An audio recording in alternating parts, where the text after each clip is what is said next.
Today? Yeah? We have no. Okay, you have to think about, you have to defend your position and you have to defend your position. Why? Hold, hold on 1 second. You're with the no camp. Let the yes camp say. Okay.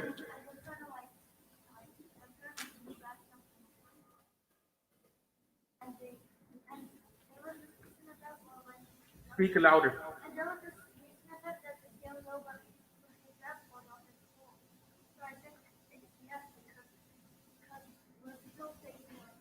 That's a good one. Are you with the yes camp or the no camp? Okay, the yes camp. Okay. You change your position though? No, I didn't say no. First you said no, now you go yes, no. I say half because like it depends on what you're doing your actions. So it could just be that I'm shooting right. Okay, I mean that makes sense. But in that case, the girl, she has the hijab on. Is it about how she's acting? Huh? In that case, the case that she gave us, what's your name? Aisha, she gave us the case about the girl who got her hijab taken from her.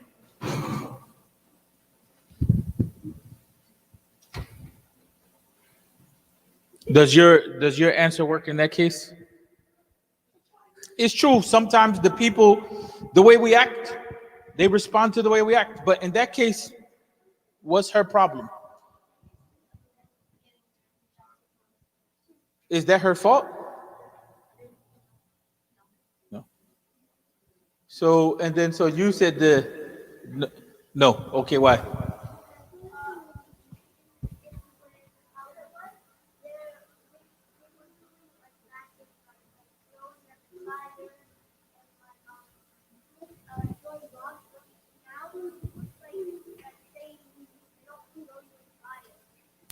Okay, that makes sense. But was it only throwing you in fire? What did happen to the Prophet Muhammad sallallahu alaihi wasallam when he went to fire? Did they throw him in the fire, or did they do other things? What kind of things did the Prophet go through? Sallallahu alaihi wasallam? They said mean things. What else? Huh? Names. They tried to call him a liar, and they try to change his identity. They say they try to kill him.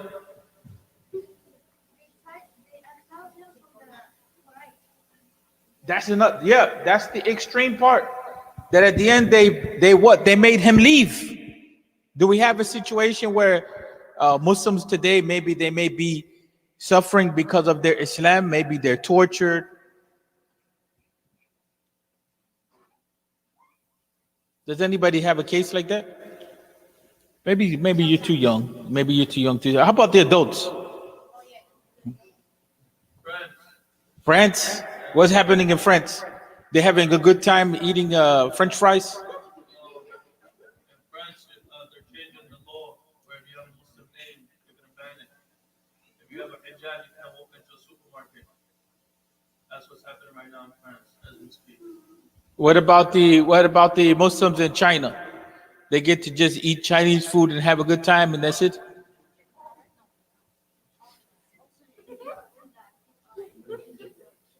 In India, yeah.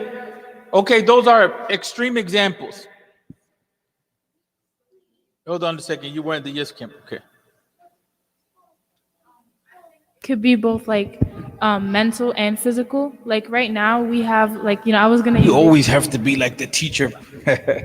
no, I was gonna say France. Yeah, and like even in like last week there was like a girl, she got her hijab pulled off in public school. And it was like a teacher who was passive aggressive. So she acted like she was nice. Oh, your hair is pretty or whatever and everything. But like inside, it was the hatred she had. Obviously, it's not as extreme or like it's not to the extent that the Prophets ﷺ went through. But it still happens. Like it was a general question. And so, yeah. It does. It happens. What do you think I'm trying to get at by calling on these stories? Like, what do you think the goal is here? What is the goal? Huh? Stop Muslim what?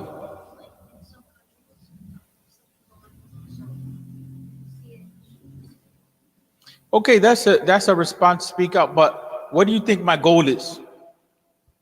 Goal is you can't stop Muslim hate no matter what. You gotta teach people about Islam so they're educated about Islam. So instead of hating Islam, they love Islam. That's what Prophet Muhammad kept doing. And that's what all the prophets kept doing no matter what.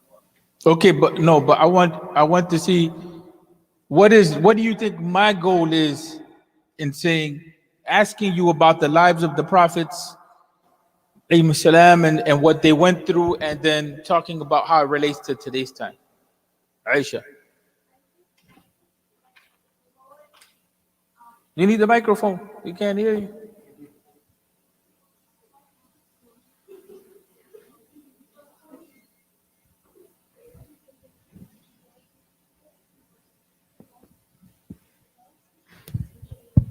Hello? Hello. Don't break me off. I think the goal is here that like you're supposed to like be not be afraid of your identity. You should like be proud to show it. And even though people hate you, you're not supposed to like pay attention to them and keep going. Cause like if you stop at where you're going, if you stop like if someone just pulls off your hijab, for example, and you just say that I'm not gonna wear it anymore, you're not like you're You not like kind of doing like give anything up a little good. bit. You're not doing any good for yourself. You're just like pulling yourself down. You know, everybody's not at the same place, right? Everybody's not we have to be careful because everybody's not at the same place. Some people they break, they get depressed, they have a hard time when it comes to practicing Islam. So we have to be careful too, not to judge them too fast. But the goal is so that we can see peer pressure. It was there. Peer pressure. It was there, right? But part of, even if we go way back to the Prophet Ibrahim alayhi salatu wasalam, he struggled with his family. He struggled with the people in his society. He struggled with people around that he knew for years. But he had to what? In order to be a Muslim, he had to what from within himself? What did he have to do? He had to, that's good. He had to go through it, but what does that mean now? Go through it.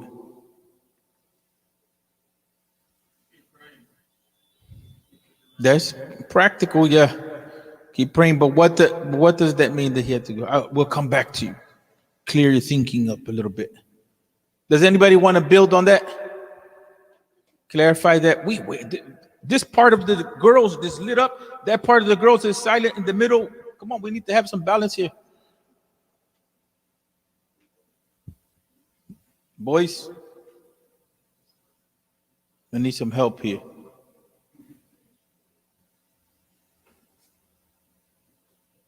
Should I call? Should I start picking people? Come on, volunteer. Zayd, you clarified your thinking? Well, okay.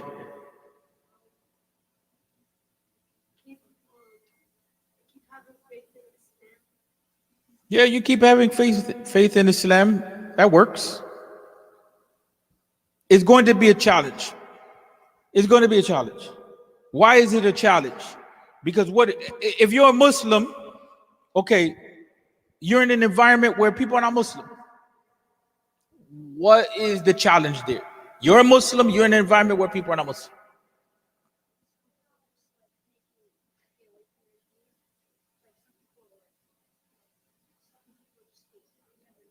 Okay, but let's not go to the enemy part. Let's go to how we feel. Okay, say if you're the only girl in a room and there's a lot of boys, or you're the only boy and there's a lot of girls, how would you feel? Huh? Uncomfortable. So sometimes that's how it is. We're in a place where we're the only Muslim, or we're in a place where there's not a Muslim, a lot of Muslims, we may feel uncomfortable, right? But the situation becomes more complicated when people are bullying you, when people are kind of against you, right? Becomes more complicated.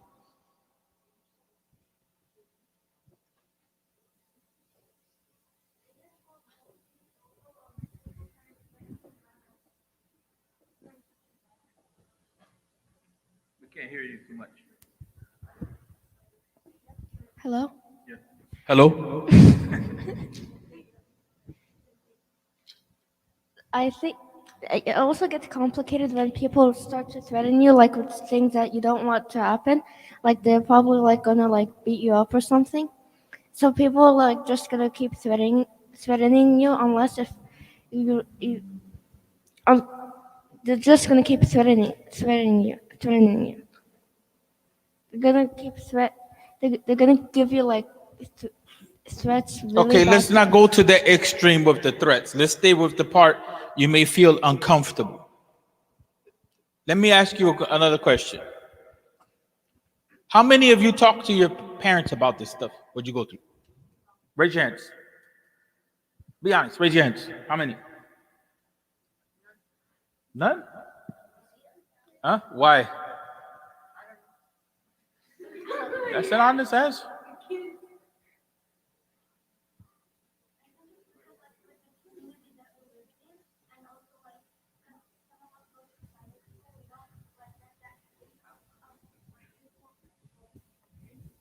School and stuff, so we're like more comfortable in being in like a place that we already know. Like it's, So you're saying that you don't really need to talk to your parents about it. That's what you're saying?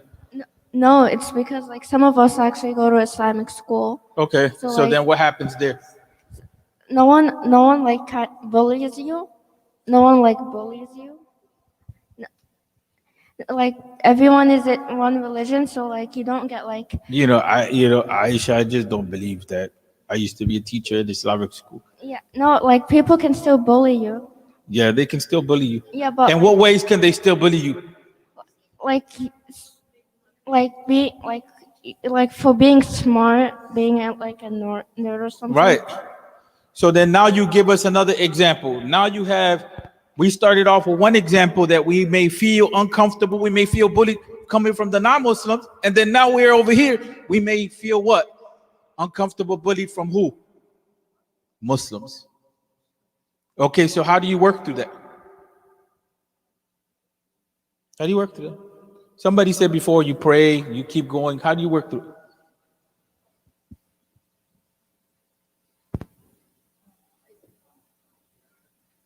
You should power through it.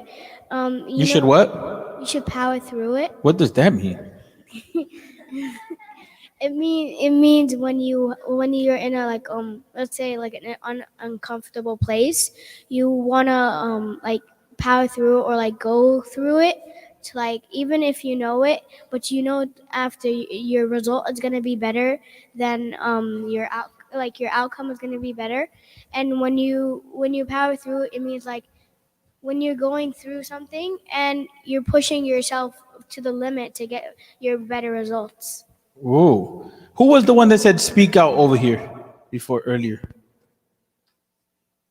Somebody said speak out.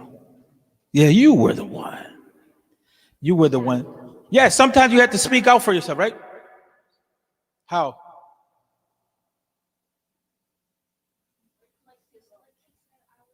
Hold on, give him a chance. Sometimes you have to speak out for yourself.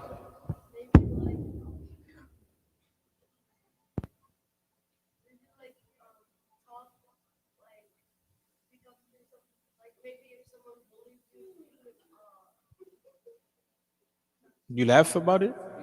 That's possible. That's possible. That may work. You may just laugh at them.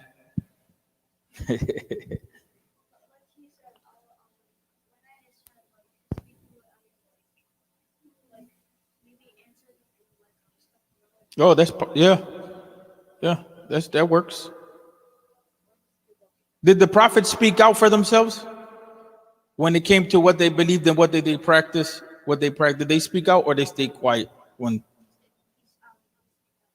Yeah, sometimes they stay quiet. Sometimes they spoke out. Sometimes they gave a good lesson. Sometimes they had to leave the environment.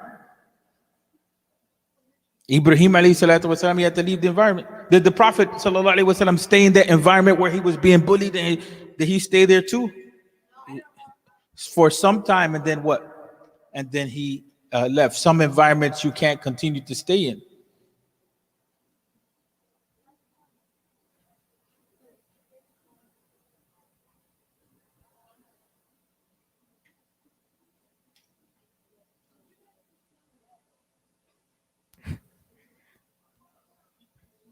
the Prophet Muhammad sallallahu alaihi wasallam didn't stay in the environment of Mecca because they were like torturing him and stuff. Right. So he went to Medina where they like all accepted him and stuff, and then like he stayed in Medina. So when he went to Medina, what did he get from Medina? Some of the adults are not even going to help these young human beings. When he went to Medina, what did he get? What did he have in Medina that he didn't have in Mecca? People respected him. He had respect. What else? Huh? What? Safety. What else? Huh? He was embraced. Support. He has support. Why? Okay, how many of you, if you go to this, are you looking for support? How many of you would look for support? I need a scenario. Give me a scenario. Like what will happen in that case? If someone comes and pulls off your hijab, do you just stay there and cry? What do you do? No.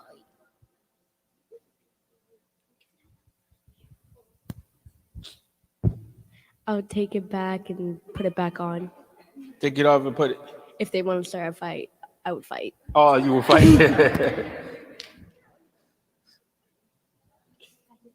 Yeah. I would personally like speak up to like an adult first. Like for example, like if this were in a school environment, I would like tell a teacher or something or someone who was there, because like they'll see it. And then if I don't have that, or if I don't have their support, then I can go farther. How many of you have cell phones? All from you guys. How many of you have cell phones? How many of you have cell phones? Raise your hands. 5. 5. Why wouldn't you call your parents? So you guys, what would you do? Huh? Nothing? You will fight? You will confront them?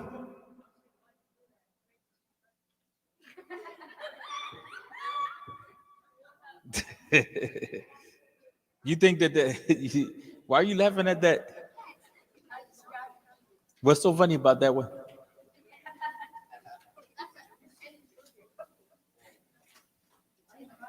Help them. What would you do? Huh?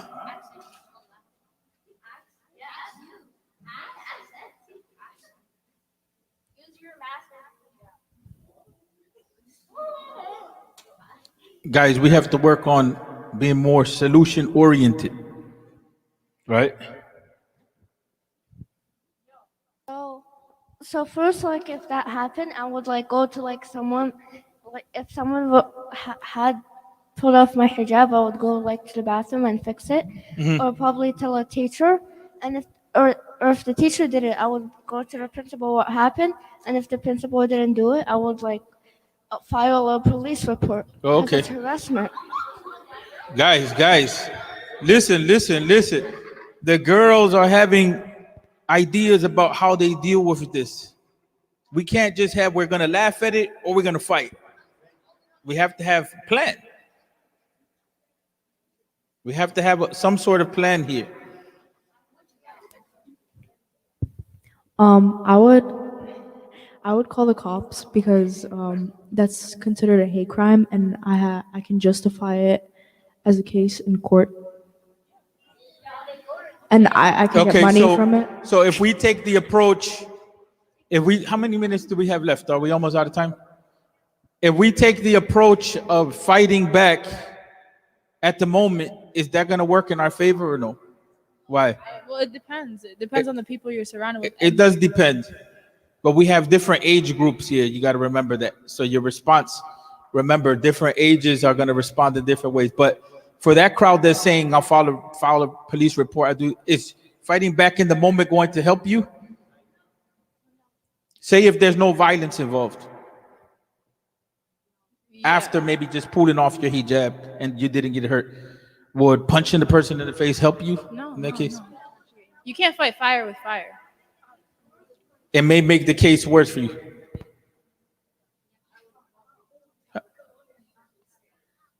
That's possible. Yeah, that can work. Okay, I wanna shift it a little bit. When the Prophet sallallahu alaihi wasallam we're going to end with this. The Prophet sallallahu alaihi wasallam, he used to go to the cave of Hira. Everybody heard of the cave of Hira? Who can tell us something about the cave of Hira? We need some guys. Okay, who's going to explain to us what the cave of Hira is? Okay, you. Yes. Cave of Hira. The cave of Hira was basically the place where, like, Prophet Muhammad, it was like his comfort zone, where whenever he needed to like think or Nice. sully or like do anything in peace, he would go to Cave Hira. I don't know what Sali means. Pray. Sorry. To pray or like do anything he wants to do in peace, he would go in Cave Hira because there was basically no one but him, and that was also the cave that the Quran was revealed to him, and he saw Angel Jibreel and got scared and everything. But it's like basically a second home to him, like a place where he calms his mind and thoughts. Right, that's good. I like this.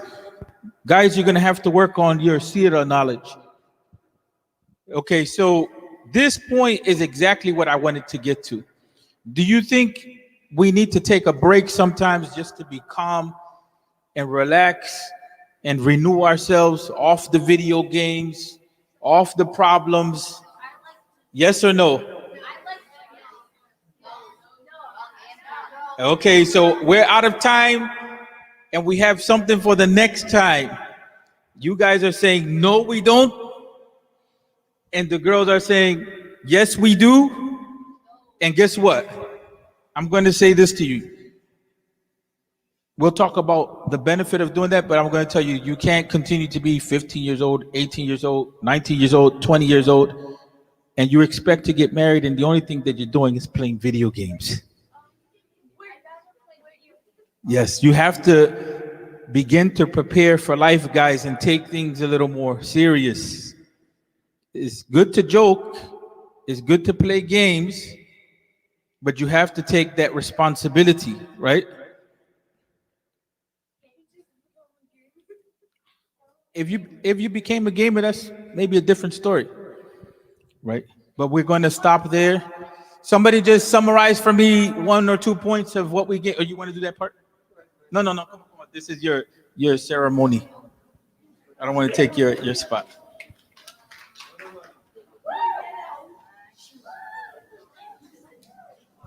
Jazakallah khair. So can I have like some points? Aisha, one from the girls. Let's go quick. Boys, what do you remember? Good question. Aisha, on one word. Even if we like get like in trouble, like if we get into like some kind of like scenario where like someone does something bad, we shouldn't fight it with violence, because that might like come back to you in a bad way. Inshallah. And that might like Protect also yourself pay. without violence.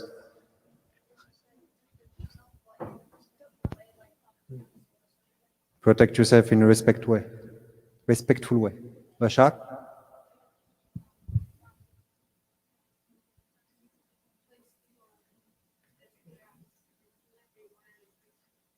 Want to be a place where you can be in peace. Jazakallah khair.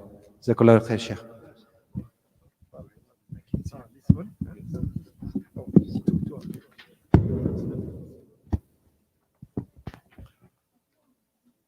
الله أكبر الله أكبر الله أكبر الله أكبر سيدنا لا إله إلا سيدنا محمد الله أكبر الله